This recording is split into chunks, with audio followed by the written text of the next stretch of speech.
Hey, it's Alan Berg. Before we get into this episode, I'm starting something called Ask Me Anything. That's right. You submit your questions and they could become an entire episode or something that I answer at the end of an episode. To submit your questions, look for the red button at podcast.alanberg.com. That's right, podcast.alanberg.com. Click on the red button, submit your question, and maybe you'll hear it here on the podcast. Thanks.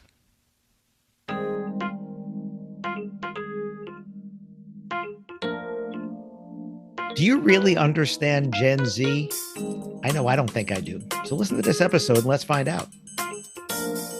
Welcome to another episode of the Wedding Business Solutions Podcast. I'm your host, Alan Berg.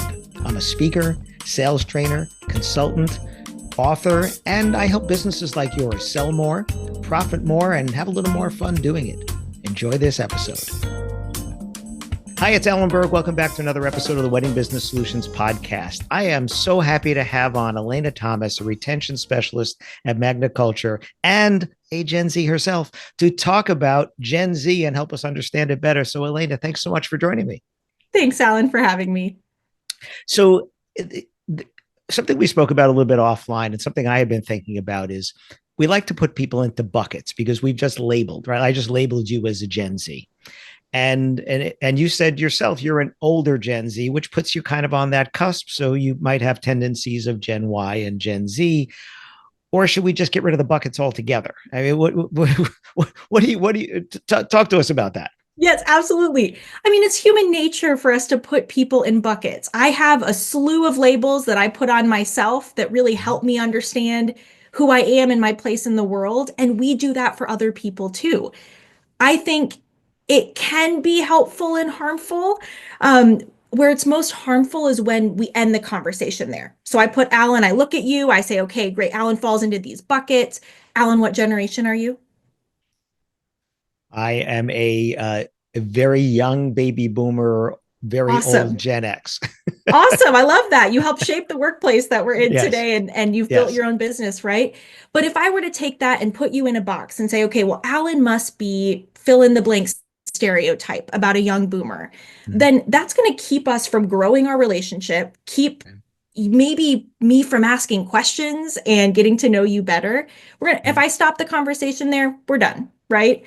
But if we use it to start the conversation, like, okay, I might know these things about Alan. Maybe we have some things in common. Maybe there are some differences, right? Then we can go from there. And a big reason why we put people in buckets or look at labels is because that helps us understand what's going on and helps us understand the trends. So I love talking about generations from an employee perspective for that employer mindset, but it applies in any context, including for those listening today. If we can understand that we have a very wide range of generations, then and start the conversation here, then the potential is limitless for how we better understand one another. So our audience has this coming from two sides. One is their customers doing weddings and events. So certainly with weddings, they're dealing with Gen Y and Gen Z, and that's just labeling just because of the age range, right? So people in their early 20s, people going up into their mid to late 30s, certainly people getting married of all ages, but pretty much, the average age is around 30 for couples these Yeah. days. So where are they? They're older, right? They're younger Gen Ys. No, older, hang on, younger Gen Ys, older Gen Zs, No, right? it's alphabet and number soup. Right. Yeah. And then my grandson is a alpha, right? So then it's just Yeah. going on to that, on top of that. So again, just from the standpoint of saying, okay, you're between this age and this age, we're saying you are dealing with people in those age ranges. But the other side of it is we have a lot of solopreneurs, but we also have people that have employees, contractors, other businesses that they deal with, and they're dealing with these different people as well. My assistant is a Gen Z, right? Just because of the fact of her age. She just graduated college, right? That would make her a Gen Z. Yep. And again, for no other reason that, okay, that she just fell between this age range over here. What I hear from a lot of people, and this is where those buckets come back, right? They like to label and say, oh, Gen Z is this, right? They're lazy, they're whatever. They said that about Gen Y also.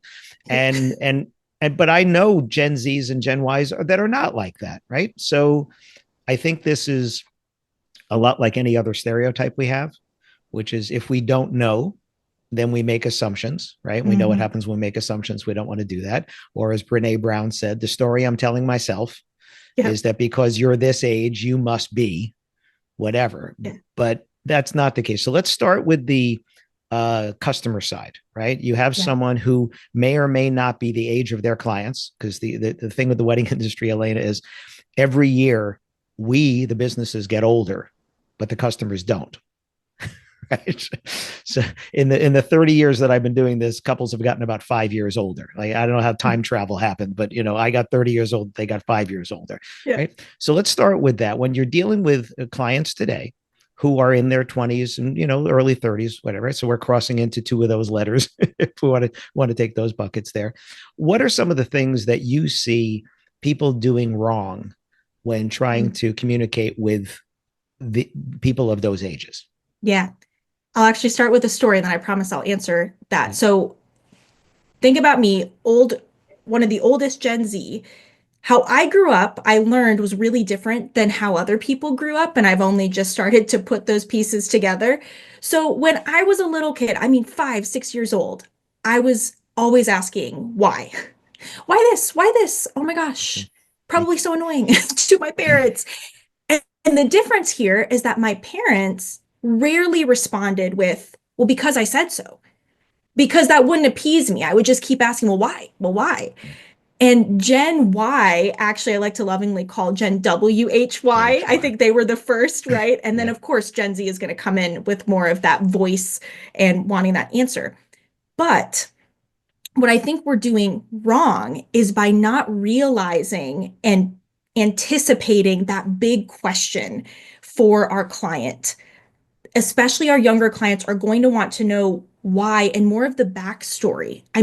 Tradition for tradition's sake is less common among our younger individuals. I like to say this obligation era is over. So assuming that they know what you know and that they're going to do it because they should, right? Even think family, like you should invite that family member. Why should I invite that family member?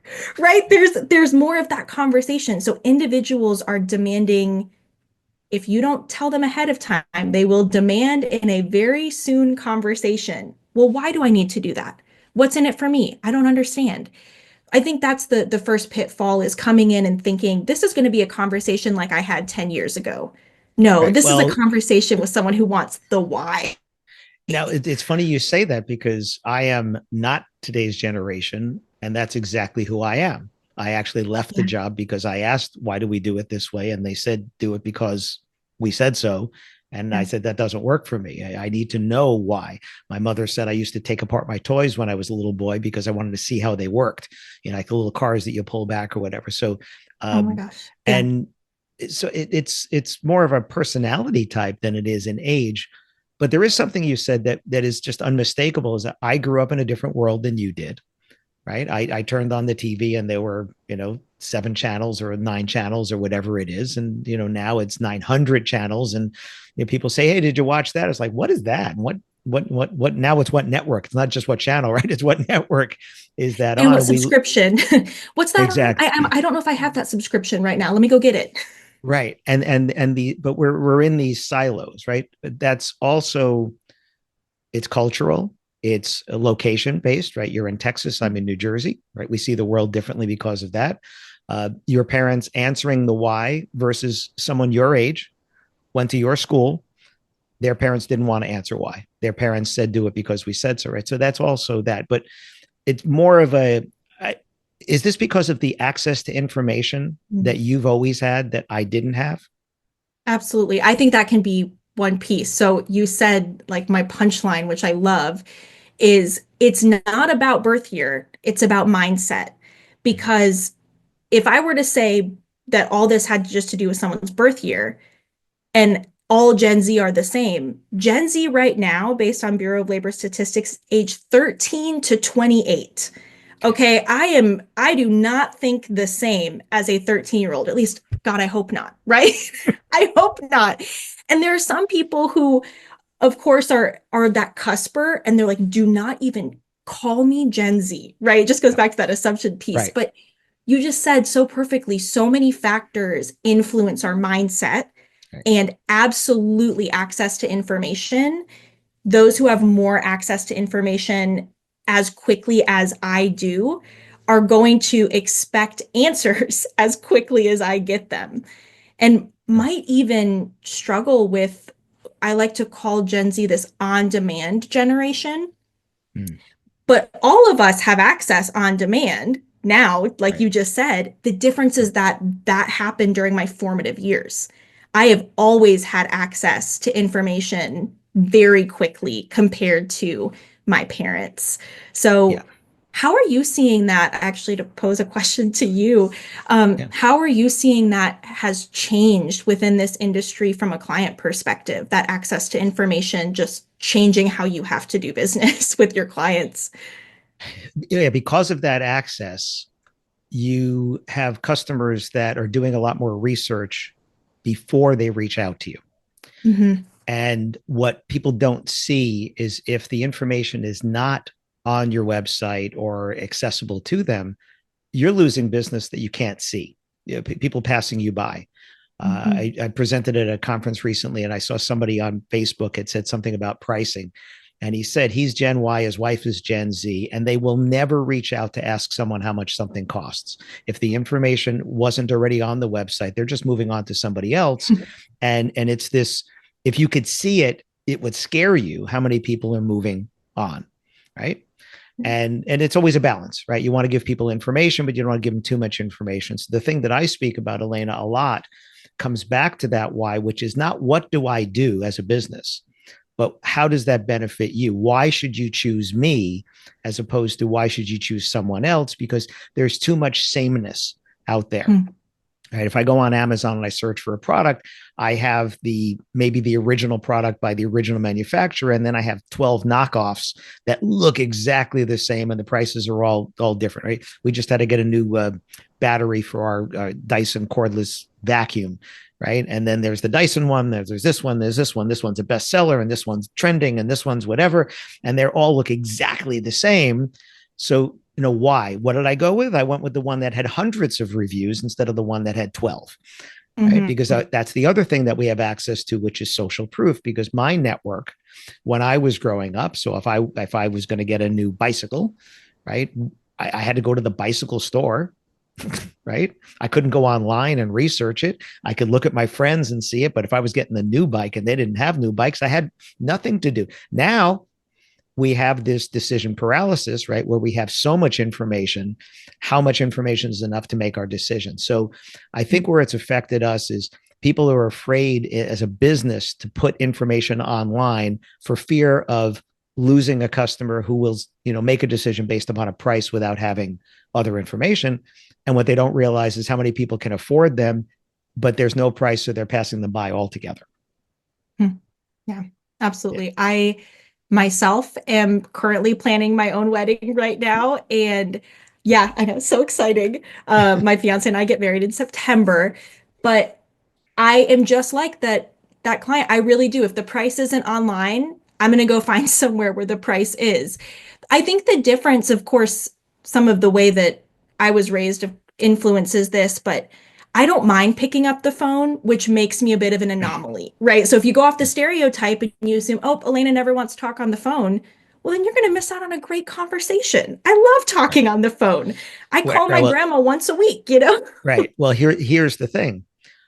So many people who are older prefer to talk on the phone. Although I had a consultation with somebody the other day who is probably around your age, give or take a few years.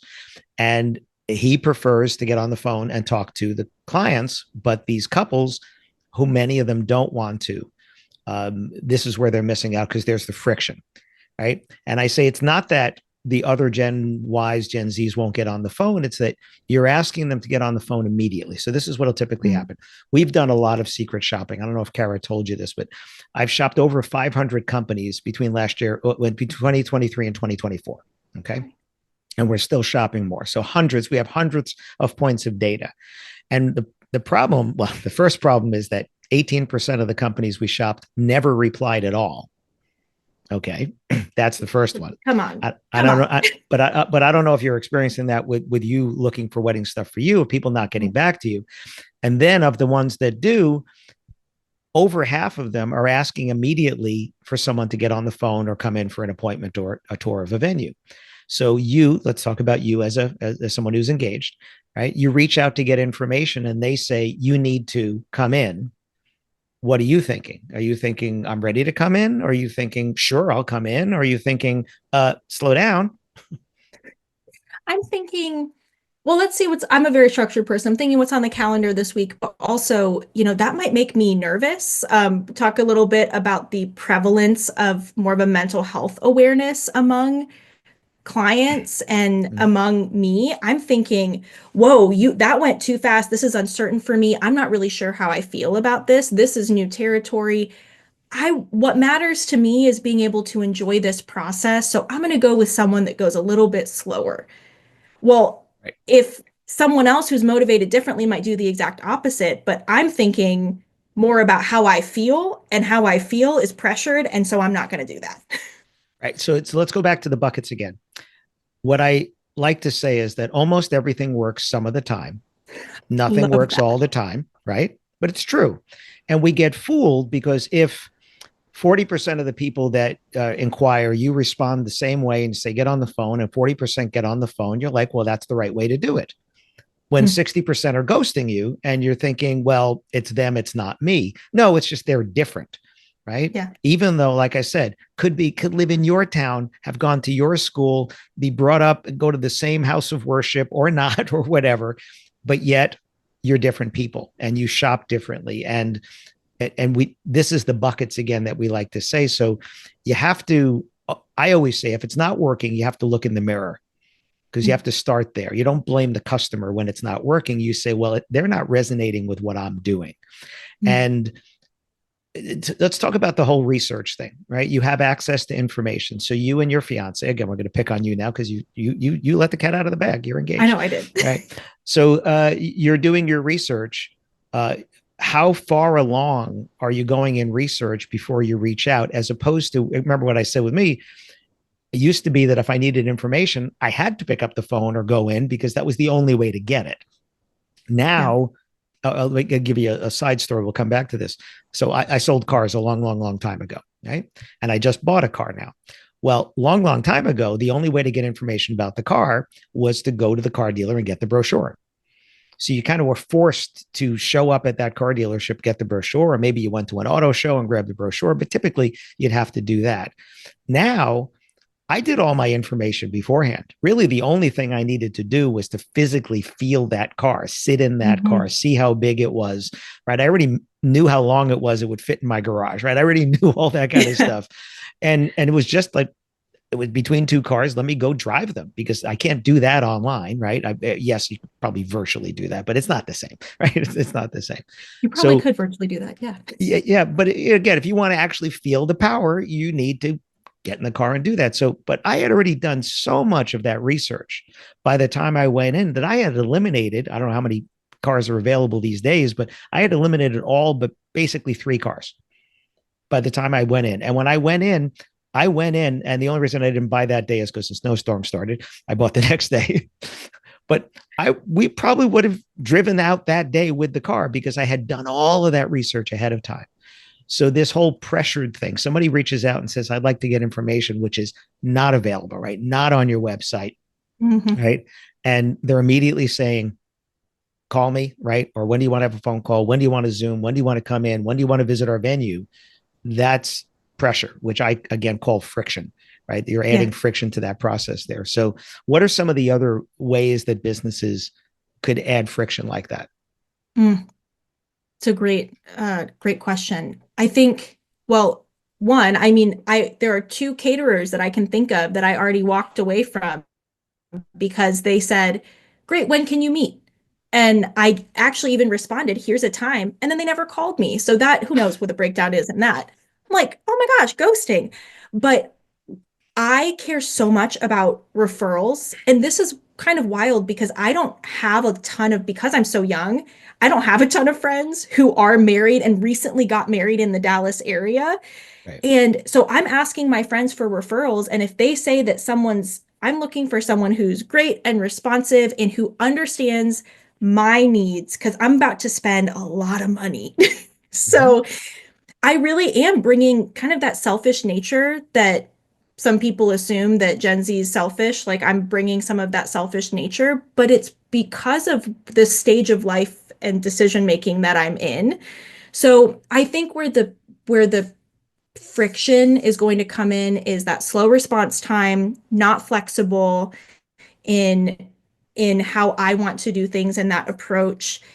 I think expecting me to do certain things because I should and not communicating to me all the things that I don't know.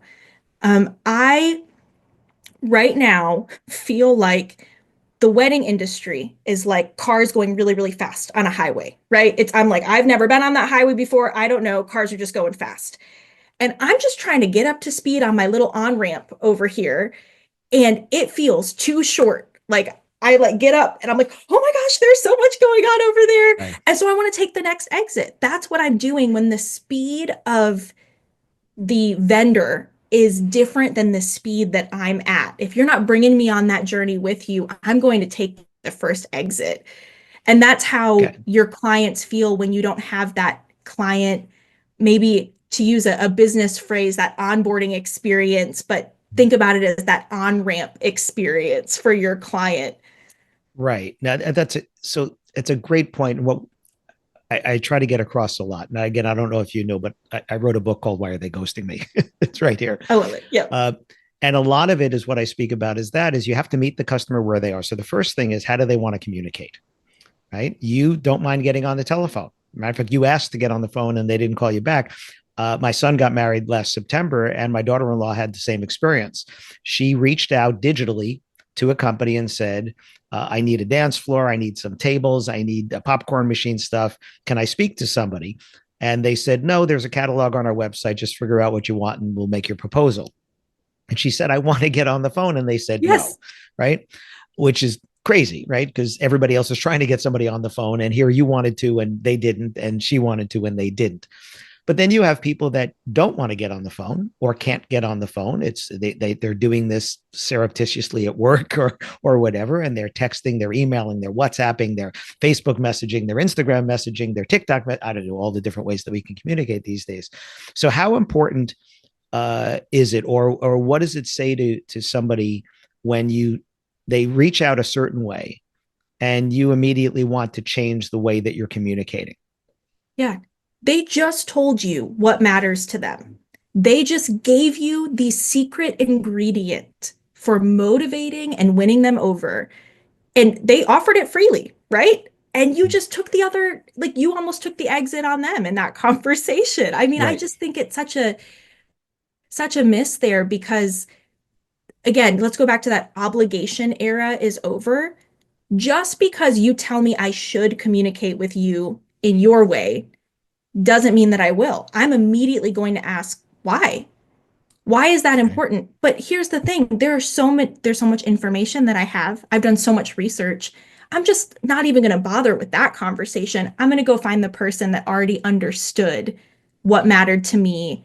They answered my question before I even asked on why this is important. I'm going to go with them. So if you're listening here and you're still saying they need to get on the phone if they want to do business with me, the business, they need to get on the phone. That's the obligation, right? You're saying that they're obligated to do that. Something that I've pointed out a lot is by the time they reach out, they've already eliminated almost everybody else, right? Like you're not reaching out to 20 different caterers. You've made your short list, right? Mm-hmm. How many were on the list, the first list? Because I know you've eliminated a couple because they eliminated themselves. How many were on that list that you said, I'm going to reach out to these for information? 10 10. Okay. initially. Okay. I went big and then I quickly shrunk that down to 6. Okay. Wait, did you So in reach the out to end, I all reached out 10? to 6. Oh, reach out to 6. Okay. So I that's did what I the meant. initial sorry, I reached out to all 10. Okay. 4 ghosted me. So Wow. then I'm down to 6. Okay. All right. So now let's go to the ghosting thing for a second here. You're right now, you and I are ghosting somebody, right? We saw the email. We were just busy, right? Like, I got to get on this thing with Alan now. And then something else is going to come up, and the cat's going to come up, and then something's going to come up, and that email is going to get buried. If that business reaches out to you again tomorrow, do you consider that aggressive or helpful? So let's say you went to a caterer's website, you filled out their contact form, and then you got busy, right? Something came up and phone calls and fires are burning and you're doing all kinds of stuff and you don't get back to them today. And then you're busy tomorrow morning, but they email you again and say, hey, Alayna, you reached out to us. Do you consider that aggressive or do you consider that helpful? I do. I think my default is I go to aggressive. Okay. And I like to, for me, it's so weird how we have these things. For me, my sweet spot is like 3 days. Give me a few days to get to it, like just a few. Okay. Where I came up with that, I don't know. We're all motivated differently. I'm like going deep into the roots of where did that come from? But that's for me, my definition is like, give me a couple days and then I'll respond. Okay. But I will say I just got a really helpful email. It said, hey, so-and-so sent you these documents to sign. I got my first email over the holidays. I celebrate Christmas. I did not get to that. Sorry, might have out for a second. Yep. I celebrate Christmas. I did not get to that initial email. I was so happy when the second email came through 5 days later and said, hey, don't forget so-and-so. I said, oh, thank goodness. Oh, I needed that information. Right. So to me, that was helpful, that little nudge a little bit later. Okay. So the idea of following up is good. Your idea of tomorrow. Now, when I tell people to follow up tomorrow, it's, hey, just in case this got caught by spam, did you see this? So it's not, that's the way I'm couching it, right? Because let's face it, I just looked at my spam folder and I just saw something that shouldn't be there, right? It happens to all of us. So that's the way that I do. So following now, let's talk about this. Let's say you still didn't respond to that, right? Because at the time that came in, something else is important. How many times, again, remember, because let me go back to the beginning. You started this, like you went to their website, you like what you saw, you saw their ad, you were on the Knot, Wedding Wire, Zola, whatever, you made an inquiry. You saw their response, you couldn't respond, you were busy. Okay. Priorities. It's what happens to all of us is priorities. Okay. 9 inches of snow comes to Dallas. The world shuts down. There you go. Okay. They follow up, whether it's the next day, 3 days later, or whatever. And when that happens, something else is burning now. Some other fire is burning now. Okay. Do you want that company to nudge you again? Here's the thing. I'm okay with it because I reached out first, right? This wasn't a cold call. I reached out first. I started this. They're helping me out. Oh my gosh, wedding planning is not my full-time job, right? Right. So I really don't mind that nudge. But here's where the people who have won me over in that nudge, and this is for me, Alayna, doesn't mean I'm speaking on behalf of everyone like me, right? Right. Is where they say, hey, just in case you miss this, where they acknowledge that there might be other things that are important to me, pulling my attention matter to me. Because for me, I do this for work all the time. I talk to people, I communicate back and forth. But for someone who doesn't interact as much with strangers and they think of everyone around them as strangers, this could be daunting. Like, oh, well, you know what? I'm just not even going to worry about that right now. I just think I say that, and I've said that a couple times because I really see that so prevalently is more of this,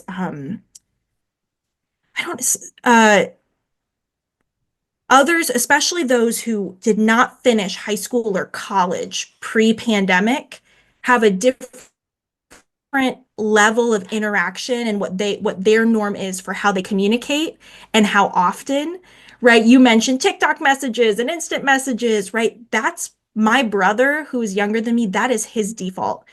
Versus my default is a little bit more of what I do every day from a work perspective. So just want to make that acknowledgement that the more you get to know someone, the more you understand, oh, that's why they think like that or do that. And I think that Yeah. worry about social interactions is higher in my brother, his friends, and those who graduated just even years after me. Right. Right. So again, if somebody reaches out digitally, they're telling you, I want to communicate digitally, unless they specifically say, hi, I'd like to arrange an appointment, or I'd like to have a phone call, whatever. So speaking of which, let's talk about a contact form. Okay. You've been looking at websites, you've been seeing contact forms. Phone number, required field, not required field. Not required field. Okay. Unless you ask me the question about text, right? How would you like me to get a hold of you? Text or email? Mhm. Then obviously, if I check text, I'm going to expect that you need my phone number. Right. But if So I that's tell you, right. That's yeah, required because you're saying text, right? So it's actually something that you're validating something I've had on. So Mark Chapman's been on a few times for me. Mark has got a company called the I Do Society, which is social ads for wedding professionals. And he said when they put the text, the wording, put your phone number if you prefer texting on that field, 80% more people gave the phone number. What we find a lot in our secret shopping is the phone field is required with nothing that says, do you prefer email, text? It's just a required field. If you don't want to talk on the phone, and again, you said you're more likely to do it because also during in your business life, you talk on the phone. So talking on the phone is not uncomfortable for you the way it might be mhm, for other people. But making that phone number field required, you could be missing out on inquiries for people like, I'm not giving you that, right? I'm just yeah. not going to give you that. We know that statistically, every field you add to a contact form, less people fill it out, right? What have you seen in your wedding shopping? And we'll wrap this up on contact forms. Like you're looking at a contact form, and what have you seen in terms of information they're asking that you're like, really? Like you need to know that now? Okay, so this one might be controversial, but the date of the wedding, early on, I did not have the date of the wedding, and it was a required field. Right. And I also, that made me think, well, I know this, I'm way ahead of time earlier, not now, but earlier, I was way ahead of time on planning. Mm-hmm. And so I thought, well, I don't want them to put me at the bottom of their list just because my wedding's so far away. I'm trying to get this stuff done now. So Right. wedding date was one. And I think the kind of the impersonality of it, an inquiry form overall, I get it. We have one of those at Magnet Culture. It is to help us make sure we capture everything, right? We don't want it to get lost. But at the end, someone from our team will reach out to you in this amount of time. Let's add the human element back in. So that's where so much of that ghosting happens is I said, well, did I even fill that out? I didn't get a confirmation email that I filled that Right. out. And was it Right. that my wedding was a later date, or was it because I didn't fill in the blank with my question, right? There's just Right. Right. it's either it's Right. like they ask me so much information or so little. I'm wondering if a human being is even looking at this. Right. Well, this is why getting back to somebody quickly is important. Not an auto response, but a real response. But that balance between how much do you need. Now, interestingly, with wedding date, when you're early in the process, you might not have a date. You might have a month, a season. I don't know. I don't A care. vibe, as Of others might say, you have a vibe somewhere around right, then. right, somewhere around then. And I for venues, I often say you're making someone put a date. Are you giving them a chance to say I'm flexible? Right, a checkbox that says I'm flexible, or first choice or second choice, or as one of my clients does, what season are you looking for? Right, so you're just leaving it open because unless you've booked a house of worship first, where now you have a date, like my niece did that, right? She booked the second largest cathedral in the United States for her wedding, and that was going to be it. That night was going to be the reception, right? It wasn't going to be another day. It was going to be that night. Happened to be a gap because the mass was at 2 o'clock, and we had a long time running around in tuxedos and evening gowns, but that's another story. So again, contact form, you enough to start a conversation. And then I think what I've heard you say is that it needs to be personal and needs to be conversational so that you don't feel like it's just this, there's going to be a transaction, but it shouldn't feel transactional. Right. That's the way that I Mhm. like to talk Absolutely. about. Okay. All right. So last words from a Gen Z. I just put you in a bucket. Last words from a Gen Z to the people listening about Actually, just real quick, let's talk about this. No, actually, no, we're going to come back and talk about this. We're going to talk about Gen Zs as employees. Okay. Last word, as a Gen Z getting married to people who are businesses of that, what do you want to leave them with? All of your clients have different motivations. So I don't want you to have misheard me that we all fall into a bucket of the same motivation, but your clients, especially your Gen Z clients, really care about what's in it for them. And if you don't give them that information, they will find it somewhere else. They have access to the world at their fingertips. I have access to all the information that I need. And if you don't provide that and you don't meet my needs and my demands, some of you might think, oh, that's a high maintenance person. But if you don't meet my demands as a client, I am going to go somewhere else. And then I'm happy to talk about, I'll let you ask your question, but talk about how that shows up for employees as well. Yeah. Actually, I think we're going to talk about that with Kara. So okay, great. From Magna Culture, we're going to talk about that. Alayna, thank you so much for sharing your personal story as well as the idea here. Let's get rid of these buckets and just treat people as people. Let's not treat everybody the same, regardless of fill in the blank that we know about them, their age, where they live, where they went to school, their culture, whatever. I'm speaking at the Inclusive Wedding Summit, which I think this might come out after that, but we're talking about inclusivity in all different ways, which also I think younger people are more aware of, maybe, than older people. So thank you for joining us. The show notes will have how to get a hold of you, how to follow you, all of that, and wish you a lot of luck with your wedding. And if you need any referrals, there's a few people who might be able to help you. Thanks so much, Alan. Hi, it's Alan Berg. Thanks for listening to this episode of the Wedding Business Solutions podcast. If you have a suggestion for a future topic or a guest, please go to podcast.alanberg.com and you can make your suggestion there. You can also do it at Ask Me Anything, which is a button on that page, or just email me at alan@weddingbusinesssolutions.com.